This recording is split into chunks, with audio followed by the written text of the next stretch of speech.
This screencast shows that when creating user-facing software as a service, both the create and the update actions of CRUD require two interactions with the application. I'm starting out with the output of rake routes, which we've seen in a figure in the book, as well as the front page of Rotten Potatoes, and we're going to add a new movie to our database.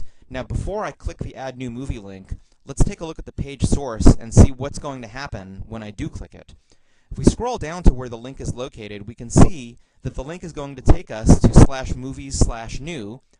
Clicking a link is always associated with the get HTTP action.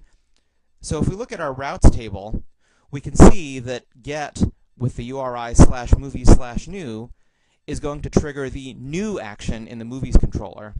Now, when we click, we can see that what that action does is just serve us a form where we can enter information about a new movie. So nothing's actually been created yet, and the movie won't be created until I click the Save Changes button. But again, let's take a look at what's going to happen before I do the click.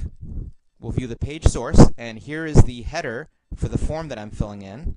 We're going to learn a lot more about forms when we do our introduction to Ruby and Rails, but for now, it's enough to observe that we're going to post the form to the URI /movies. So what is that going to do? We can again consult our routes table, and we can see that when we post to /movies, that will have the effect of triggering the create action. In other words, this is what's really going to cause the movie to be created. So to summarize, the first interaction when we clicked Add New Movie was asking for a resource which is really just a form that we can fill in.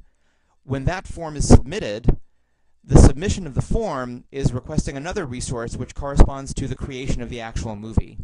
And in an exactly analogous way, without going into all the details, the same thing happens if we choose to edit a movie.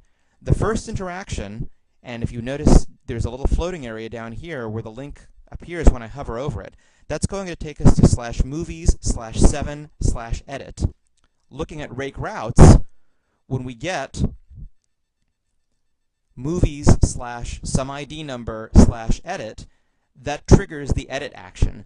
Just like before with the new action, the only thing the edit action really does is give us a form with the existing information that we can make changes.